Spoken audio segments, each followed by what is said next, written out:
Hi అందరికీ exactly time వచ్చేసి 10 o'clock అవుతుంది. మాకు 5 minutes అయితే షార్ట్ బ్రేక్ అయితే ఇస్తారన్నమాట ప్రతిరోజు. ఎందుకంటే కంటిన్యూగా మాకు సెషన్ చెప్తే ఎవరికి అర్థం కాదు. అంతేకాకుండా అందరు నిద్రలో ఉంటారు కదా. ఎర్లీ మార్నింగ్ 3:30కి అయితే లేసి ఆఫీస్కి రావడం ప్రతి ఒక్కరు అయితే చాలా గ్రేట్ అనమాట. సో నేనైతే కరెక్ట్గా టిఫిన్ తినొచ్చాకైతే వాటర్ అయితే తాగుతాను అనమాట. ఈజీగా 3 to 4 గ్లాస్ అయితే పక్క తాగుతాను అనమాట డైలీ. సో మీరు కూడా తిన్న తర్వాత పక్క ఒక 1 hour గ్యాప్ ఇచ్చి 3 to 4 గ్లాస్ అయితే తాగండి. దానివల్ల మనకి హెల్త్ చాలా బెనిఫిట్స్ అయితే ఉంటాయి. అంతేకాకుండా చాలా మందికి కిడ్నీలో స్టోన్స్ కానీ వస్తుంటాయి. ఎందుకంటే కూర్చొని వర్క్ చేస్తారు కదా, అసలు వాక్ చేయరు. చాలా మంది వాకింగ్ అయితే పక్క చేయండి. ఆఫీస్లో వర్క్ చేసే వాళ్ళు ప్రతి ఒక్కరు అయితే డైలీ కూర్చొని ఉంటారు కాబట్టి వాళ్ళకైతే హెల్త్ ఇష్యూస్ చాలా ఉంటాయి. సో హెల్త్ ప్రాబ్లమ్స్ రావద్దంటే మీరు డైలీ వాటర్ ఎక్కువ తాగుతూ అంతేకాకుండా వాకింగ్ అయితే చేయండి. మా ఆఫీస్లో ఇప్పుడైతే లంచ్ టైం అయితే అయిందనమాట.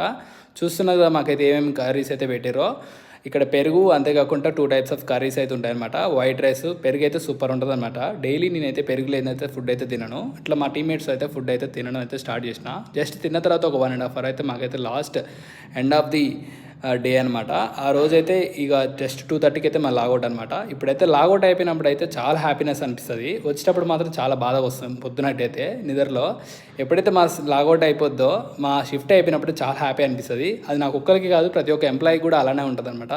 సో ఎప్పుడైతే క్యాబ్ ఎక్కుతున్నా అమ్మాయ చాలా రిలీఫ్గా అనిపిస్తుంది. కాకపోతే మళ్ళీ రేపు పొద్దున మళ్ళీ ఆఫీస్కి రావాలి 3:30కి. ఆఫీస్లో ఉన్నప్పుడు టైం అయితే అయిపోదు, కానీ బయటకు వచ్చాక టైం అయితే ఈజీగా అయిపోతుంది. ఇలా అయిందనమాట మా డే వచ్చేసి. Thanks for watching friends. మళ్ళీ